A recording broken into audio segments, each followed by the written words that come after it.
এই জীবনগুলোতে আর অতটা শান্তি খুঁজে পাচ্ছি না।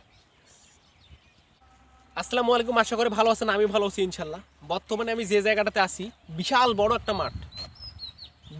একটা মাঠ, দেখেই অতীতের কথা আসলে মনে পড়ে গেল।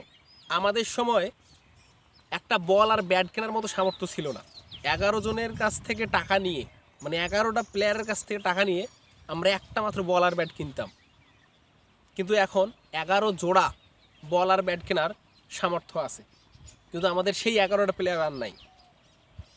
আমাদের সময়ে আমরা এরকম মাঠ পাইতাম না। কত সুন্দর মাঠ জং ধরে পড়ে আছে। আসলে এই বিষয়গুলো দেখেও খুব কষ্ট লাগে। যদি সেই প্লেয়ারগুলোকে ফিরে পাইতাম কতই না ভালো হতো। আসলে শৈশব সবার জীবনে আছে, আমাদেরও আছে, কিন্তু শৈশবটার মতো এই জীবনগুলোতে আর অতটা শান্তি খুঁজে পাচ্ছি না।